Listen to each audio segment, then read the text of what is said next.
it's your mom. Call me. Call me. Jack, call me back. Freddie? Jackie, Freddie. How can I help you? I'm lost. I'm from Iowa, but I came out here to be with my kids.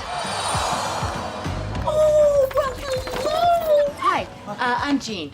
I'm your renter. Hi, I'm Danny. I'm your host. Wait, come on in. So what brings you to California? My kids and I are very connected. Honestly, I'd still be breastfeeding if we lived in France. Okay. You didn't tell me your mom was coming. I didn't know my mom was coming. Mom, what are you doing here? I brought you socks and the toilet paper you like. You can't just show up to my apartment unannounced. I'm at Jackie's. I'll call you later. Why are you here? I made you some of my famous bacon cheddar muffins. What's going on, Mom? Do I need a reason to stop by and see my favorite daughter whenever I feel like it? I would really appreciate a call before you come over. Did you not get my mother-daughter boundaries email? Did you send it to my phone email or my iPad email? I'm not explaining the internet to you again. We're adding new titles every day to our awesome collection of blockbuster movies, from Hollywood to Nollywood. Download the app and subscribe. This isn't just a streaming channel. This is a bold new world of entertainment. Arise Play, beyond streaming. Announcing the launch of MovieBox, Arise Play's content submission platform. With MovieBox, you can now submit your content for qualification and benefit from an extensive and exclusive marketing bundle. Then check out MovieBox today. For more information, visit moviebox.ariseplay.com. This is not just a streaming channel. This is a bold new world of entertainment. Arise Play, beyond streaming.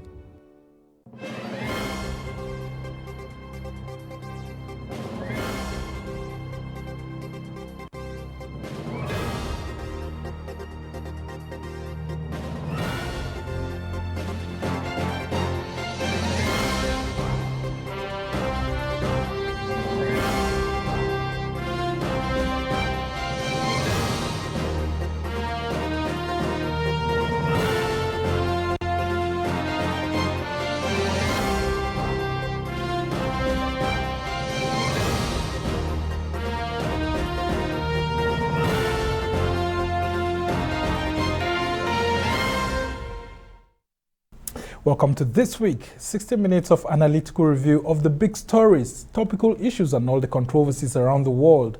I'm Somna Sambu, and now to the headlines. Less than 10 days to the February 26th National Convention of the All Progressives Congress, nomination forms are not on sale for aspirants feeling suspicion that the convention may not hold.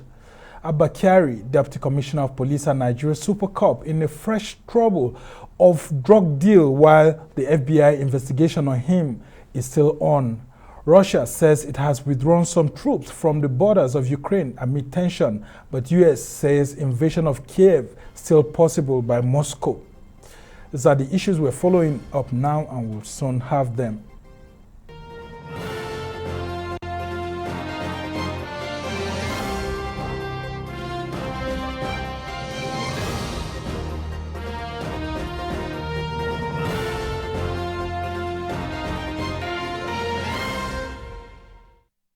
It's less than 8 days to the February 26th National Convention of the All Progressives Congress, and there are fears that the convention may not hold. Some reports say the convention may be shifted by 2 weeks. But some groups within the party are already alleging that there are plans by vested interests to ensure that the convention did not take place.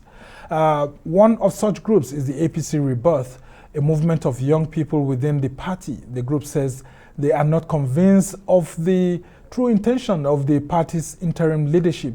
Their reasons are not far-fetched because with just a few days to go, the APC is yet to commence sale of forms for offices to be contested, while the venue of the convention is also yet to be announced.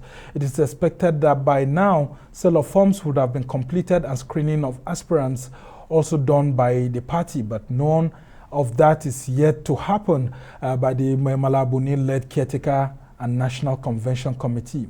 So will the APC National Convention still hold on February 26th? That is the big question on the lips of party members and officials. Joining me to x-ray the issues ahead of the APC National Convention, if it holds, is Mustafa Audu, a member of the All Progressives Congress, and Aliyu Audu, who is the convener of the APC Rebirth Movement. Gentlemen, so good to have you on the show. And I'll start with you here, Mustafa. What do you make of what's going on in the party at the moment? I mean, lots of confusion. Looks like your party is not ready, and it's giving the opposition opportunity to knock your party. First of all, good evening. Glad to be here, and good evening to all Nigerians. Unfortunately, it's not looking like they are following the schedule that has been released. But we're quite confident that the February 26th date is sacrosanct. We don't believe that it will move. We believe this is speculation. And the reason is simple. The CECPC has assured Mr. President that the convention will be done on February 26th. As you know, we were one of the groups that brought about the February 26th convention date, and the party had labeled us as rebels. But recently, we've reconciled our differences, and during the reconciliation, one of the things that we were promised as young stakeholders was the February 26th date was not going to be moved because, as you know, we already have plans in place to conduct our own convention, but we are very sure that they will, so there's no reason for us to be doing that because we believe that that February 26th date will certainly not be moving. Yeah, some have said it's supposed to be sacrosanct, but Yes. Leo, I don't know what you make of all of this happening in your party. I mean, everyone had prepared for this date. But just for Monday to come, and that was the day that the party was supposed to begin sale of forms. A lot of aspirants were confused. Tuesday, no word from the caretaker committee, and as at Wednesday, lots of agitated members had to start airing their views. Why is the APC confusing its members? Good evening, Nigerians. Thank you for having me, Somna. It's not any different from all we've been saying. You know, the caretaker committee have not really given us any reason to trust them. You know, we have, you know, just for the sake of unity and progress, you know, try to trust them, you know, over the period. And despite raising signals, you know, raising concerns about some of these signals pointing to exactly what's going on, less than 8 days to the convention, zoning arrangement has not been announced. Subcommittees have not been, you know, released. By the schedule released, we expect that subcommittees would have been released yesterday. That hasn't happened. We expected that, what's it called now, the sales of form would have started on Monday. That hasn't happened. You know, with the 8 days left to go, it's not that we can't do all of this in 8 days, but our concern is a committee that has not been able to do the one single assignment it was given for 20 months plus, or about 18 months now. I mean, It's 22nd month. good. Yeah. So I'm not so confident that they can do all of this in 8 days, considering, you know, the number of months they've had to do convention. Like the name simply states, Caretaker Extraordinary Convention Planning Committee. That's it. They were just supposed to take care of the party day to day for 6 months, then conduct convention. After push, and so much push from us, they've finally been able to fix the date, which they promised they were going to stick to. But with 8 days left, you know, I mean, every party member who is really, really concerned about the party, it's not, you know, it's not doing anything wrong. Everybody should be So concerned. there are proposals for it to be shifted by 2 weeks. What do you make of such a proposal? Although it hasn't been confirmed officially, but that's what we're It's all part getting of, to hear it's all from part of their party plans. officials. You know, it's clear. It's all part of their plans. You know, this how far they are willing to go. You know, just to risk the interest of the majority for the selfish interest of few. You know, I mean, That's correct. Do you think or suspect that Memala Buni doesn't want to leave that seat? Like we've heard some other groups accusing him. I don't know if your group No. has done that accusation. No, I no. mean, some people are also saying that they want to subtly find a situation whereby this same caretaker committee will be the one that will conduct the presidential primaries before they let go of all of this. I think the unfortunate thing is that they have created an environment where speculation can happen, you know, and you cannot object to that because they simply have not done the task they were assigned. Right now, as we speak, we understand that some stakeholders of the party are meeting to bring out a candidate, to present that candidate to Mr. President tomorrow. And we don't know who this candidate is. We don't want any candidate who is above a reasonable age. We have an election coming, and we hear that they are looking for the oldest possible person possible. It doesn't work for us. This is why there's a problem. There are people who have been campaigning for months on end, interacting with different party members, showing them, especially the young people, showing us what they have to offer to us. Now, if you bring in an aspirant or an old person that cannot relate to us, that we don't know what's going on, and you want to bring that person as a chairman in an election year that the person has to go around from state to state over and over again in a technologically driven world, you need someone who is technologically savvy.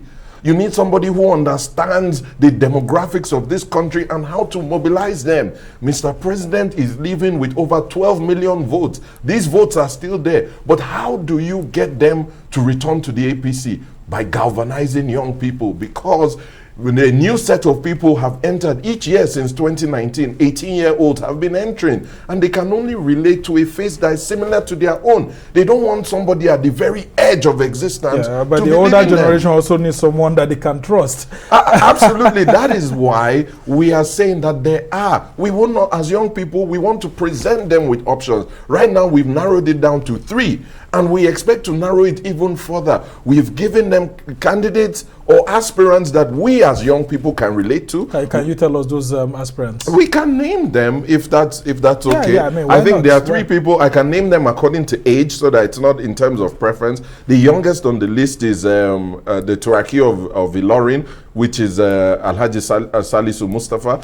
Then Saliu Mustafa. Then the second person on the list is distinguished Senator Sani Musa, also known as 313, and Alhaji Tanko Al-Makura. I think these 3 have cut across the different age groups. One is in his late 40s, one is in his mid 50s, one is in his 60s. I think any group of these, we are happy with this. But when you begin to bring in new elements that have not interacted with us, that we don't know what the person has to offer. Very interesting. I will have to ask you this question. How do one of the new persons that we actually hear that consensus is being built upon is Senator Abdullah Adamo, who is coincidentally is in charge of the national reconciliation of the party and all of that.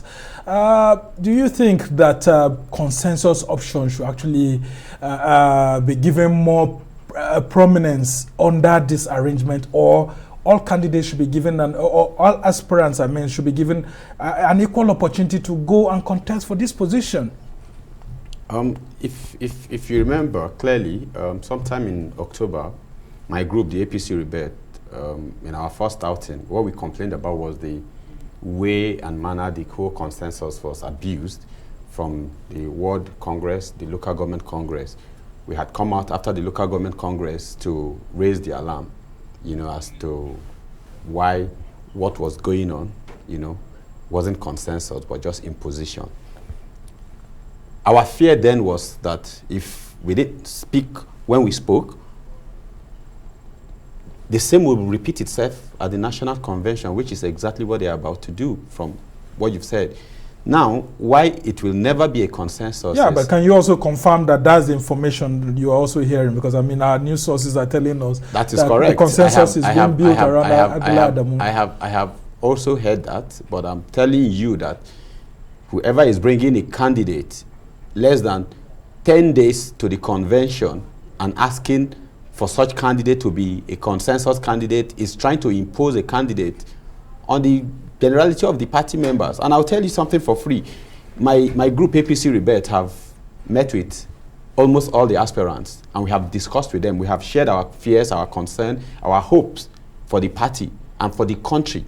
I can't say this enough. When the party was formed, our tagline was a new party for a new Nigeria, a party for a greater Nigeria. That is why it is important to us. When we met with Mr. President in 2013, 2014, what he told us was everything he was doing, everything he was going to do at that point was to hand over a country that we, our generation, will be proud of. We have decided to get involved as much as possible so we can learn the ropes, so we can be part of it. They are pretty old, we are young. A combination of both will actually come up, with something that fits all, But in a situation where a certain group of people will continue to push their personal selfish agenda just because they are powerful today.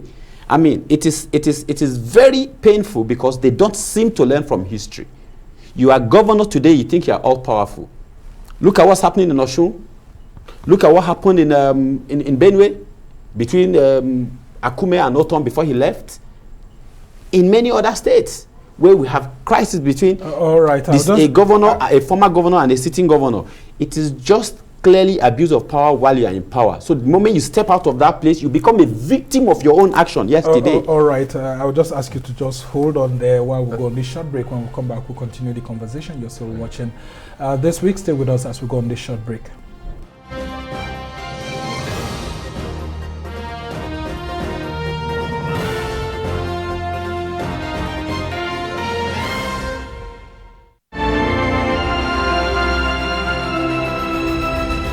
The reason we are gathered here today is to fulfill the first promise to invest $100 million to identify, train, mentor, and seed 30,000 entrepreneurs in 10 years. I'm from Ghana, Zimbabwe, Nigeria, Sudan, Rwanda, India. Je viens du Gabon. I hear stories of how entrepreneurs are transforming their communities already. The secret is the training I got from Tony Lumelu Foundation, and I'm so grateful to them. We took the money that we had from Tony Lumelu, and we did $1.6 million last year. It's amazing. The hope that has been brought back to these young Africans, the can-do spirit. The future of Africa is in your hands. Become a Tony Elumelu entrepreneur. Apply now.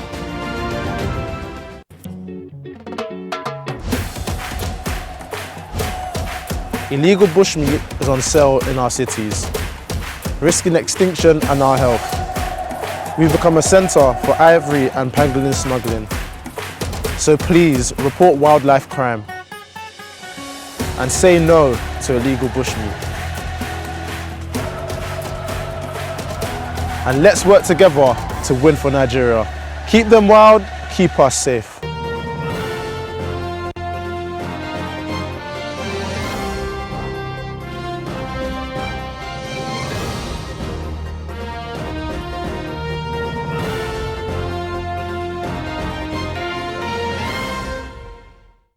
Welcome back. You're still watching This Week, and I'm Somna Sambo, and we continue our discussion on the APC National Convention that is set for February 26th, but that, party members are agitated all about because they do not know whether it will hold or not. And I still have Aliyu Audu here with me, and Prince Mustafa Audu. They're all APC members. And I'll just come to you, Aliyu. You were making a point before we went on break. Trying to see how this consensus issue can be dealt with. Your party is beginning to embrace consensus. Initially, it has said that, it didn't really like consensus. When Yocha Ayu was made the PDP national chairman, it was through consensus. The APC kicked against it, laughing at PDP. But here's an APC driving towards consensus for its own national chairman. Like I have always said, consensus is one of the three options available to a political party to choose her leaders. After direct and indirect primaries, indirect and direct processes. Then consensus in the real definition of it, as stated in our constitution, is not what they are doing. What they are doing is imposition. If you come a week to a convention and you impose a national chairman that I have not had the opportunity of interacting with, or his delegate or his representative as we speak. I do not know if Senator Abdullahi Adamu has a campaign office. I do not know who his DG campaign office is. It's not yet public, but that's the information going on. And just like the information went on that they do not have plans to do 26th convention and everything, they came out to deny that. They released a schedule that they haven't adhered to themselves. So it means that this information isn't so far from, wherever those other information came from. So my point is, if we as the young people, we understand that as far as governance is concerned, we are going to have to learn, we are going to have to be mentored, we're going to have to be involved. The very truth is, we represent our generation, in this country who are concerned, who have been detached from governance over the decades. Right now, you cannot be talking about the future of this country. A lot of money have been borrowed.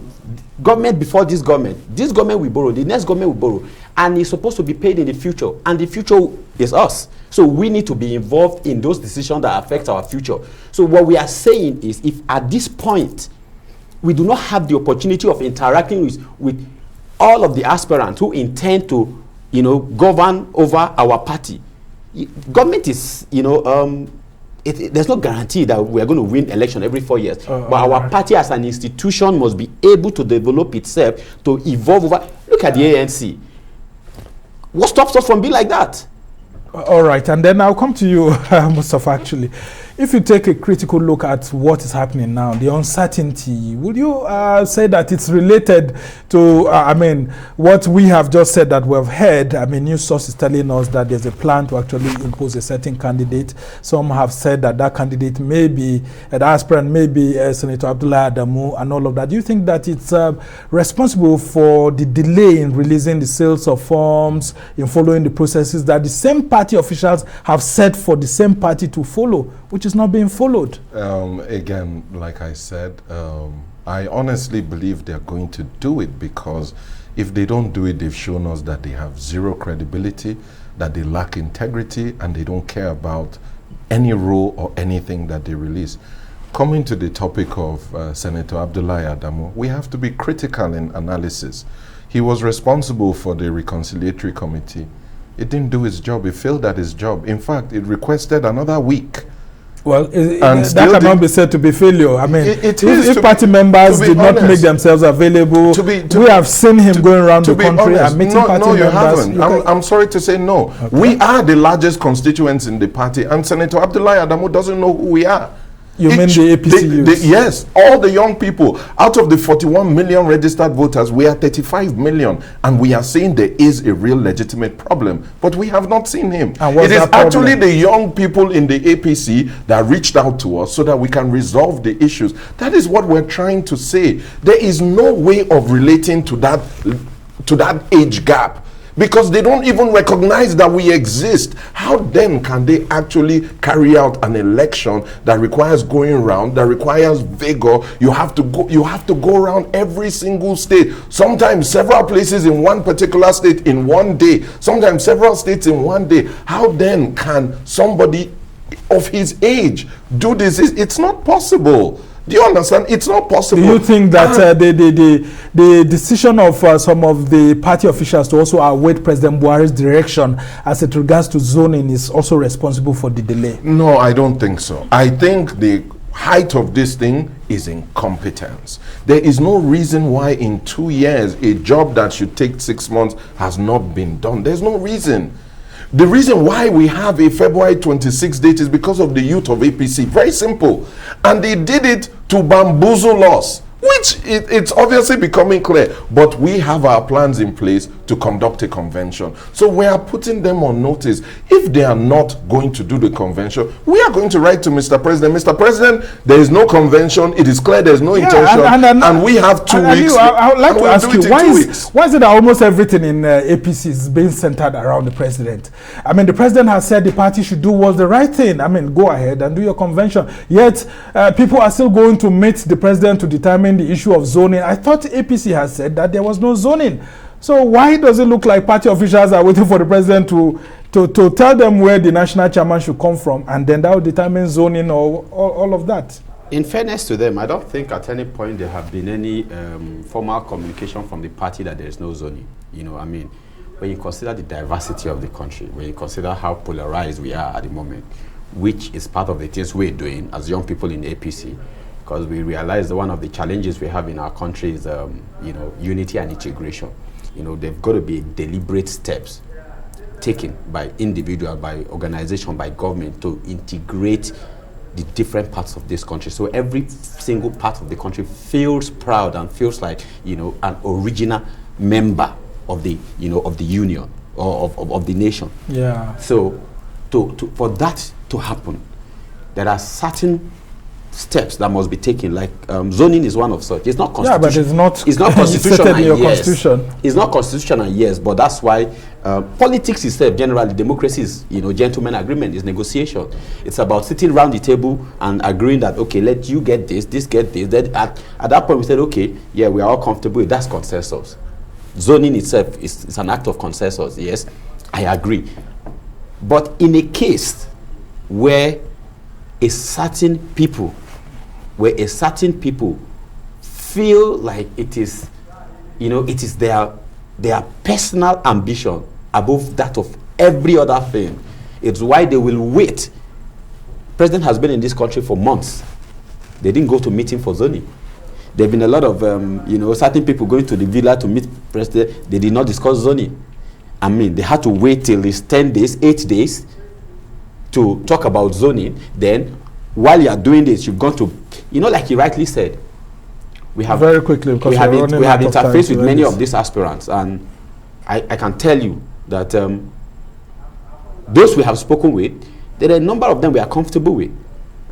Not like we are not saying they fit everything we want, but we can take that now and move on, then achieve on that as we progress. Okay, as we try to round off this conversation, let's just say if the February 26th convention doesn't hold, what would happen? I mean, how would you be able to get your feelings known to the party officials? What we will do immediately is convene as young people to take a position.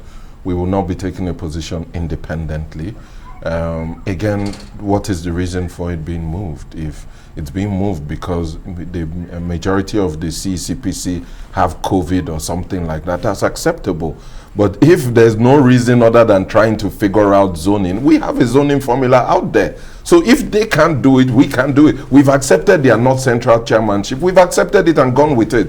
So let us make decisions, stick to it, and move on so that Nigerians can view the APC. And that's why I just was asking you, gentlemen, that if you suspect that the reason why there's an attempt to shift the convention is because they want to build a consensus around a certain candidate or aspirant. Very quickly. You see, I'll say this. Everything we have done till date is to preserve the party. We've done our bit to preserve the party because we know their generation, and it cuts across party. All they're about is just winning, not winning right. And we're about winning right. Right. We have our own plans as to what action we are taking. We have part of our people in Lagos right now. We have our people in Lagos meeting as we speak. Absolutely. Young people meeting in Lagos and sharing ideas. What we are going to do will shock them. Yes. All right. We must thank you so much, Aliu Audu, who is the convener of the APC Rebirth movement, and Mustafa Audu. We must thank you for being on the show, and we can only wish you well and your party. We'll have to go on this break. When we come back, we'll continue the conversation. Stay with us.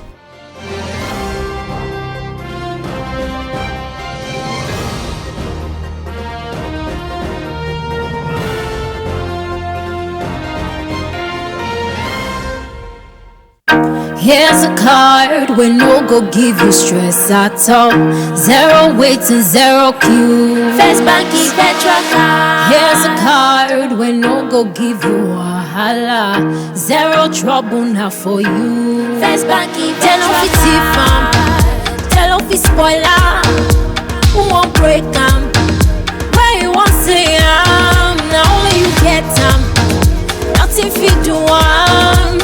Sharp payment not the way. Swipe they go, you know the way. Veteran card with the sweet body. Veteran card we know the shape person. We put you first again. First Banky Veteran card we put you first again. Generate your virtual card we put you first again. First Banky Veteran card we put you first again.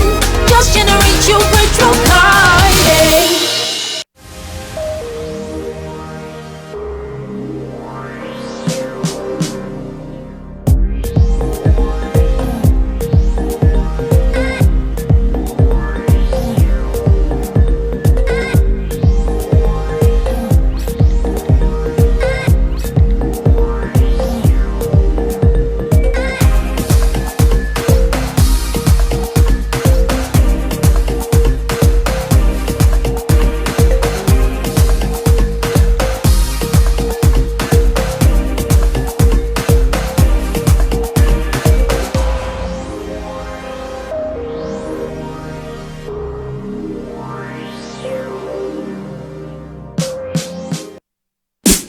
Announcing the launch of MovieBox, Arise Play's content submission platform. With MovieBox, you can now submit your content for qualification and benefit from an extensive and exclusive marketing bundle. Then check out MovieBox today. For more information, visit moviebox.ariseplay.com. This is not just a streaming channel. This is a bold new world of entertainment. Arise Play. Beyond streaming.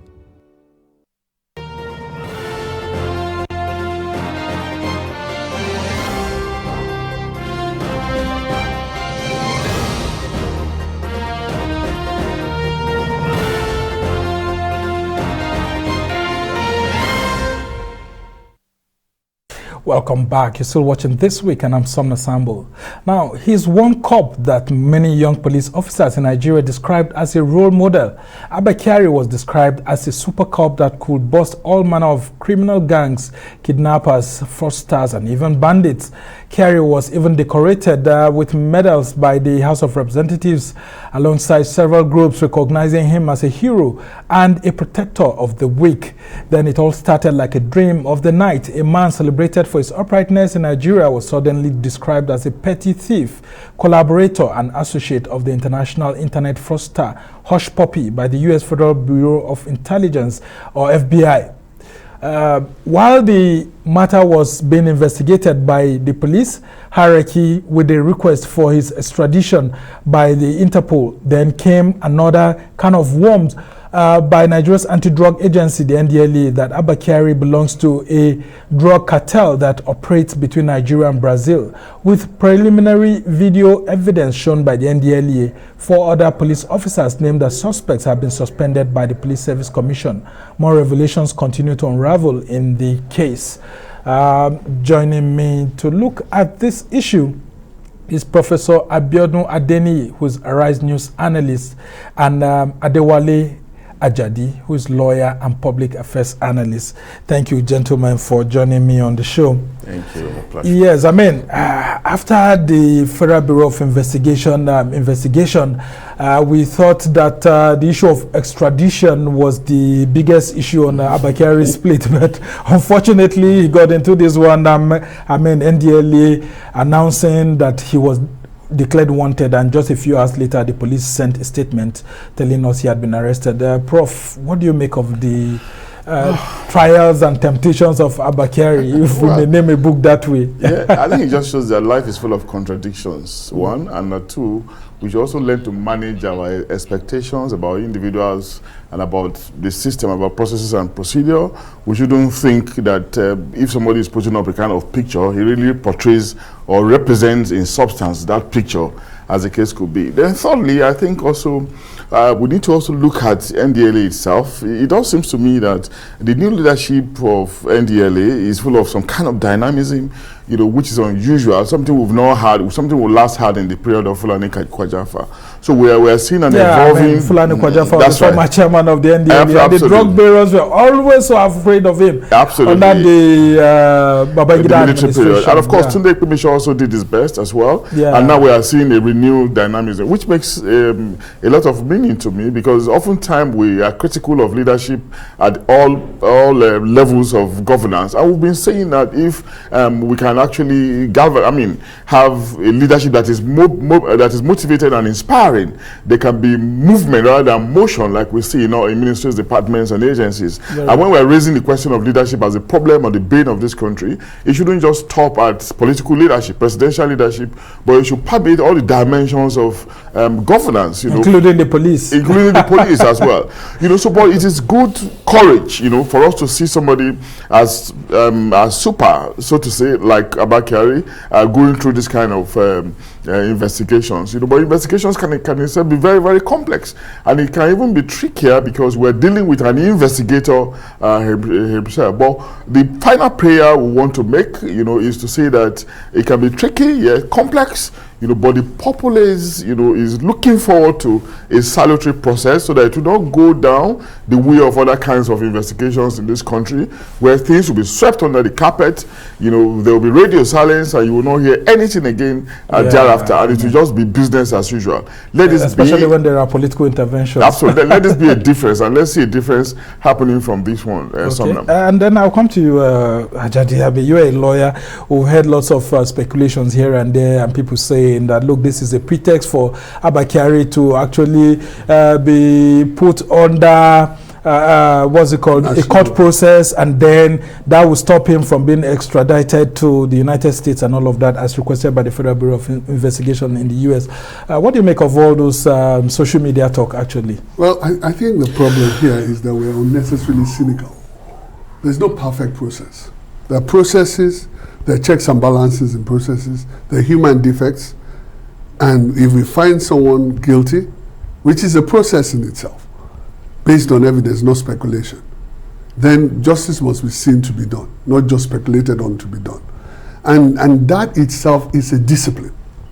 Until we have the discipline of replacing gossip with evidence, we will keep on making suggestions about the system. What has to happen is this man has to be properly investigated. The process has to be clear ab initio. You see, the same kind of thing that is happening here just happened in Finland. I mean, that's Super Cup. Yeah, I mean, this is Finland, right? This is Scandinavia. It's supposed to be one of the best places when it comes to this kind of system. So I think leadership has to be effective, not about good or bad leadership, but effective leadership. What the IG has to demonstrate is that this is representative of something that he wants to stop. That cannot end just in this case. He must take this case and look at the entire system. If you look at the Nigerian judicial system, you can't look at cops alone. You have to look at judges. You have to look at the entire system. That where people use the system and manipulate the system. I'm fairly sure this gentleman, this cop, started as a decent cop, and over a period of time, I mean, there are allegations that his office wasn't funded at all, the IRT. So he depended on the proceeds of whatever they get when they go out for operations to actually run that office. I mean, it's something that the police is here to actually deny at the moment. But this is the problem. The problem is that, you have to make sure that it is not beneficial for anybody to benefit from destroying the system. You can't say because of your own personal aggrandizement and success, you're willing to do criminal acts to maintain your effectiveness. And the whole process of getting there is to make sure there is no reward for anybody. Now, you cannot personalize the reward of an officer without making sure that this permits the system, the people who work with him. So you reward Abba Kyari and say Abba Kyari has done well individually, and his leadership has been good. But you don't recognize that it's a system that put him there. All right, I'll just ask you to hold on there. Let me call for the statement by the NDLEA. I mean, we had the spokesman of the NDLEA speaking about so many things that led to the arrest of Abba Kyari. Let's listen to him. With intelligence at our disposal, the agency believes strongly that DCP Kyari is a member of a drug cartel that operates the Brazil-Ethiopia-Nigeria illicit drug pipeline. And he needs to answer questions that crop up in an ongoing drug case in which he is the principal actor. His failure to cooperate forced the hand of the agency, and that is the reason for this press briefing. Now let me give you a synopsis of what transpired. The saga started on Friday, January 21, 2020, when DCP Kyari initiated a call to one of the NDLEA officers in Abuja at 2:12 p.m. When the officer returned the call 2 minutes later, Kyari informed him he was coming to see him to discuss an operational matter after the Jumat service. He appeared at the agreed venue of the meeting with the officer and went straight to the crux of the matter. And this was it. His team had intercepted and arrested some traffickers that came into the country from Ethiopia with, according to him, 25 kilograms of cocaine. He proposed a drug deal where he and his team are to take 15 kilograms of the cocaine and leave the 10 kilograms for the prosecution of the suspects arrested with the illicit drug in Enugu. In the meantime, the purloined cocaine, that is the depleted cocaine, will be replaced with a dummy worth 15 kilograms. He asked the NDLA officer to persuade men of the FCT command to play along as well. Very interesting development there, Femi Babafemi, who's the spokesman of the NDLA. And I'll come to you just before I go to Prof. Here we are having the NDLA saying so much about Kyari, but the police is also asking the NDLA to bring to book those NDLA officials that were involved in this, and we haven't heard the NDLA doing that. This process is wrong. The process should be to make sure that this man is properly charged, that the evidence that is relevant to the crime is submitted to the jurisdiction where it will be punished. You see, what happens is that we get everybody excited about this drama. We do all this drama, and eventually everything dies down. Because the process that you have to go through, the checks and balances in our system, make sure that you have to adduce proper evidence. Are you with me? So this is the challenge. You don't do a press briefing where you play out the evidence and then you don't know what the process is going to be eventually in the court. The best thing to do is do a synopsis of what you have as evidence, if necessary, and make sure the man is properly charged, and maintain the consistency to make sure he's convicted. But when you dramatize this in the media, everybody thinks that you have a fait accompli. And when it doesn't happen, it looks like and Prof, do you think this is a media trial? And what do you make of the NDLA refusing to name its own officials as requested by the Inspector General of Police? But let's remember also that NDLA talked about asking some of the officials to play along. So it might have been a relevant process to actualizing their own investigation. But that does not mean anyway that media trial is justifiable, you know. And I agree with him to a very large extent, you know, because of these presentations, some of these supposed grounds, you know, to indict Kyari might be rubbished in court, you know, because that's a different process entirely, and we should be mindful of these. And that's why most of the time we keep talking about us having enough evidence, you know, to charge a suspect, you know, before we begin to convict, because it is, maybe we should talk from the angle of the social scientists now. It is also often very difficult, you know, to change a narrative when the perception of wrongness is also already established against an individual. So we have to be very, very careful not to malign, not to defend people. Even when the courts acquit the person. Yeah, it can be very difficult, you know. Very so difficult. We have to be careful not to defame, malign somebody, destroy the person's image, you know, and represent a public portrayal, you know, when he's not been convicted in a court of law. We're not trying to give a leeway to the suspect in the circumstance, you know, but we're just saying that all the agencies should be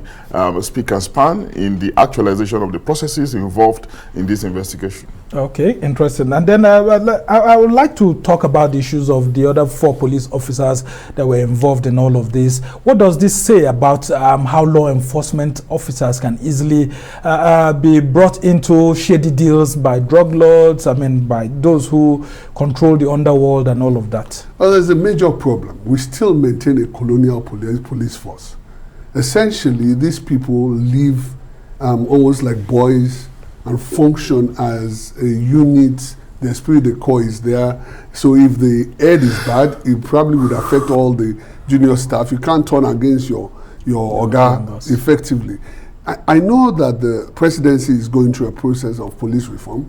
We're seeing all the cadres of what they're putting in. But the fundamental issue has to be addressed, that Nigeria should have a police service, not a police force. And what's the difference? Well, a police service recognizes its obligations and its relationship with the people it's serving. You don't just use... So fundamentally what we have now is the police use coercion and all of that to get confessions. Right? The process of investigation itself is not quite as sound as the same. The technical competencies that is necessary to support police investigation is not there. The treatment of suspects, which is what caused the SARS problem itself, is fundamentally not well handled. Until you change the mentality of the police service to really recognize that someone is innocent until proven guilty, there are processes to catch the person out, There's community interaction in this. There's belonging to the country. There's all kinds of checks and balances. Right. And then I'll ask you too, how do you describe this issue or the allegation of, Abba Kyari and these other police officers being members of a drug cartel? How could that easily be done without even the police itself finding out until NDLEA had to set up all of this? Now we can look at it from two angles, from the macro and the micro level. From the macro, if we look at our society itself, it's a materialistic society. We are overwhelmed by consumerism, where if you don't have money, you're almost nothing. So the temptation to pervert processes to become rich is very high, and you can imagine how lucrative the drug business is. Over just 1 kilogram, you're talking about multi-millions, so it can be very, very tempting. Yeah, I mean, especially for 7 million. Especially for a public official who what's his salary? Then he's in the midst of demands, in the midst of needs, and he's seen temptation, and he's seen around him opulence and luxury. So he begins to ask himself, why would he not get involved? So there's a problem within that circle, really. But from the micro level, we can look at it from the angle of the individual. How were you brought up? What kind of values do you subscribe to? What are your virtues? What are your predilections? Are you properly brought up? Are you disciplined enough to prevent yourself or not to fall for this kind of temptation across the board? We just have to go on break at the moment. I mean, we had this all sort of things happening because the calls for reforms have been very quiet, and so a lot of Nigerians keep asking for reforms in the justice sector, law enforcement sector, and we hope the appropriate authorities will take notice of that. Well, we'll go on this short break. Just stay with us, and when we come back, we'll discuss the Russian issue and Ukraine.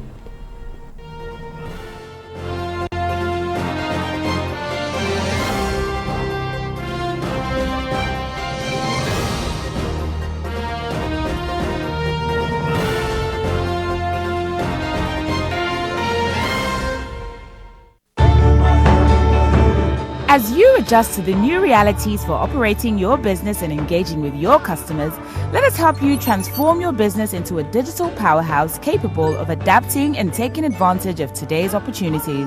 With our best-in-class array of digital solutions, you can conduct your business, receive payments from your customers, and perform transactions quickly, safely, and conveniently, because we've got you covered with the right people, technology, and service offerings.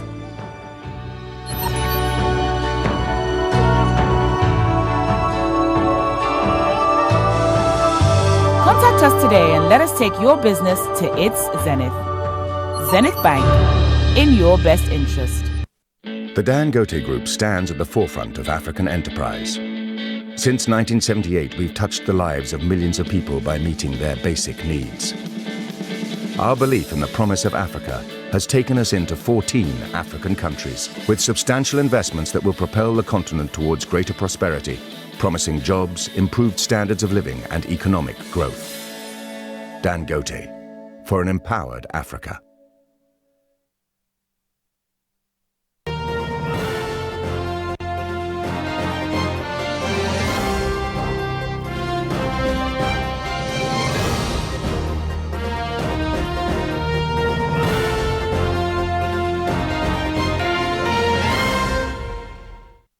Welcome back. You're still watching This Week, and I'm Somna Sambo, and I still got with me in the studio Professor Abiodun Adeni, who's a Rise News analyst, and Adewale Ajadi, who is a lawyer and public affairs analyst. Now to the Russian issue. Russian President Vladimir Putin said Moscow had withdrawn some troops from the Ukrainian border and was open to renewed talks to end a standoff with the West. But President Biden said an invasion remained distinctly possible. The size of the withdrawal remains unclear, and it may involve only a fraction of Russia's forces at the border, which Western officials estimate at more than 130,000 troops, at least 60% of the country's ground forces. However, Western officials say there were no immediate signs of Russian withdrawal. Officials from the US and NATO say they have not seen a major withdrawal of Russian troops from Ukraine's borders, despite the announcement by President Vladimir Putin that Russian military officials had ordered some troops to return to their home bases. Now, the rhetoric and tension has reduced after Putin's withdrawal statement, but can the West trust Vladimir Putin. You know, look, we have reason to believe the Russian forces are planning to and intend to attack Ukraine in the coming week, in the coming days. We believe that they will target Ukraine's capital, Kyiv, a city of 2.8 million innocent people. We're calling out Russia's plans loudly and repeatedly, not because we want a conflict, but because we're doing everything in our power to remove any reason that Russia may give to justify invading Ukraine and prevent them from moving. Make no mistake, if Russia pursues its plans, it will be responsible for a catastrophic and needless war of choice. The United States and our allies are prepared to defend every inch of NATO territory from any threat to our collective security as well. We also will not send troops in to fight in Ukraine, but we will continue to support the Ukrainian people. The bottom line is this: the United States and our allies and partners will support the Ukrainian people. And we have an update that just coming in right now that Ukraine's Russian-backed breakaway eastern territories have ordered military mobilizations amid a deadly escalation in fighting. Men of fighting age in the self-declared People's Republics of Donetsk and Luhansk are being put on standby. And the accusations that the Russians are actually supporting these separatist groups. And then we've seen governors of these regions actually declaring martial law and asking that young people of a certain age should not be allowed to move about. I mean, let me come to you, Prof. What do you make of this, rhetoric again that is beginning to rise? We had thought that after that withdrawal statement by Putin, that tension will reduce, but here we are. Yeah, the tension is continuing, and it's even more so because we're in the period of conflict, you know, psychological and physical conflict, where you hardly can know what the truth is. You know, the West is also, they're carrying on with their own information dissemination and diffusion. So there's a lot of propaganda, is that what you're saying? Yeah, I don't want to use the word propaganda. So all kinds of things. They told us the other day that they were going to attack on Wednesday, and Russia keeps ridiculing this thing that was the evidence. We're not attacking, we're only probably just going on with some work. But of course we know there's a problem, but how do we resolve the problem? I think it's just for somebody to make a concession. Russia is concerned about their own territorial integrity, security, because if Ukraine finally joins NATO, we know what it means, you know, because they are gradually becoming hemmed in, and as a superpower, a world power with all the armory they have, all the ammunitions, they do not want to be caged, you know, by the Western powers. Yeah, so maybe also having US military bases. Yeah, maybe finally the West to some extent should also be very careful in expanding NATO beyond some bounds, you know. Then do not forget the question Russia kept asking: if you are saying that the Cold War has ended, you know, why are you sustaining NATO? What's the essence of NATO? So the Northwest battle is continuing. Only God knows how it will end, but we just pray that it does not deteriorate. All right, and I come to Ajadi. What do you make of this latest development? I mean, these separatist groups rising up, I mean, mobilizing lots of young people to come out and fight, and there are accusations that Russia is actually sponsoring these groups and using it as a pretext that it may want to use to invade Ukraine. I have no doubt that's the case. I mean, they've also asked for evacuation in those places. Those governments have. In the first place, this has been going on for long. And anybody that says that there is no more Cold War is just a transition. You know, if you look at it, we still got Cuba there, just on the edge of the United States. From the time of the Bay of Pigs till now, they're under sanctions. And this government, this American government, is still maintaining the sanctions that Trump brought in, with devastating consequence for those people. So they're both parties are not independent of the fact that their geopolitical interest trumps the security of the world, not just of their allies, of the world, because this is a risky thing. This weekend, Russia is holding an exercise, a nuclear exercise, with its troops. That in a highly charged situation, that exercise is going to be held. The reality is that the United Nations has to change the Security Council to ensure. In what ways? Because I mean, these are the dominant players in the same Security Council. This is the point I'm trying to make. These people have control over the world's peace, and they're acting like bullies towards each other. What does that tell you what the Security Council effectively does? How they use their veto, how they prevent us from resolving crises that can be resolved. And the constant games that are being played, that are played to the consequence of this country, we're seeing the edges of that with all the things that is happening in the Sahel. It is not appropriate, it is not. I feel almost like a pox on both the houses. Yeah. Because the result of this is that they're playing with lives of millions of people. And I come to you, Prof. I mean, this war game, if I may call it that way, is actually coming close to us. Because if you look at Central African Republic and Mali, you see that the Russians are beginning to, come into those countries, having an influence, meaning that if there's any big challenge and a war that comes out, I mean, it will definitely have an effect on us. Of course. What do you think that the rest of the world should be doing at this moment, especially we in Africa, to try to diffuse this tension that's ongoing and prevent what's happening between Russia and the West, having a foothold on the continent? Yeah, at the time, Sumner, we had a non-aligned movement. It had some potency, really. But when he died, I remember very clearly, and that's one of the legacies he left as Nigeria's Minister of Foreign Affairs, the exemplary Professor Bolaji Akinyemi. He came up with the concept of the concert of medium powers, so that we'll have middle-level countries having a voice, in the face of the intransigence of the so-called superpowers.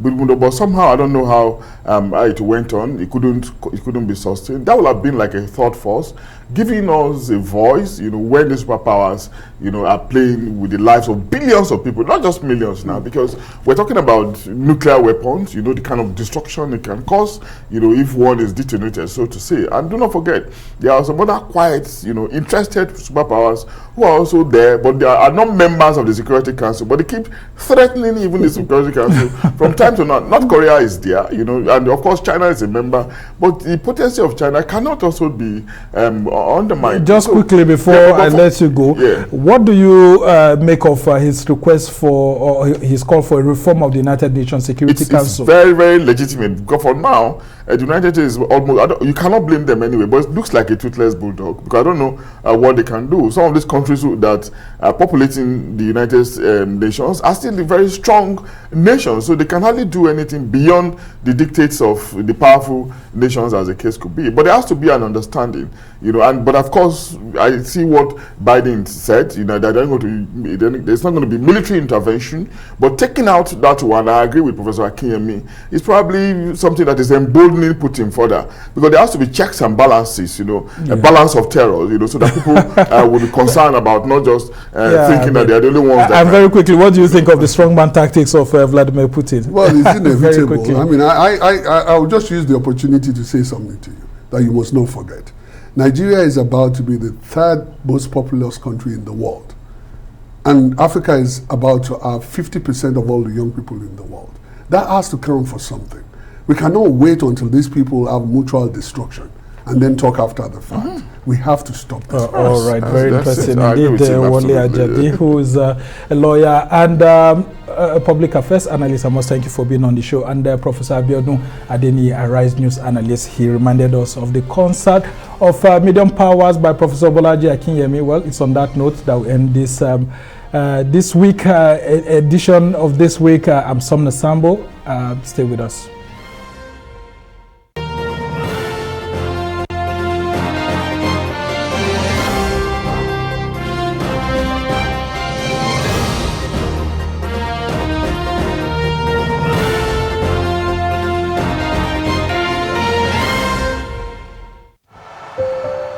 Some dreams are big.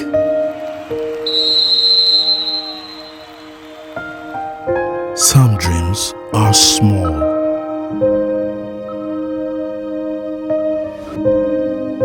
Some dream to go from place to place. Dreams of love and ever after.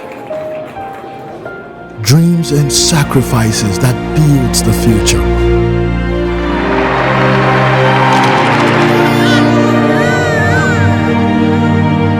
The dream or step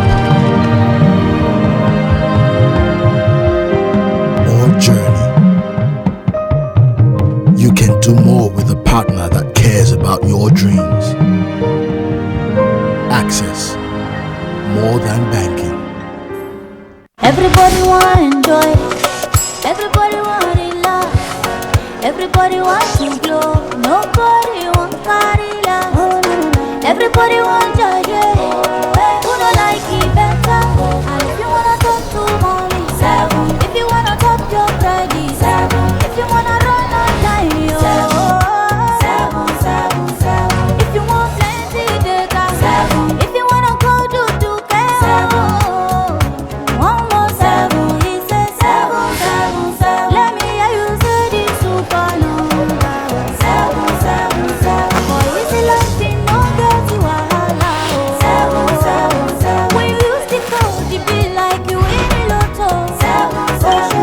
Let me hear you say this super number. The whole sensational world of love, now accessible through one code, *777#.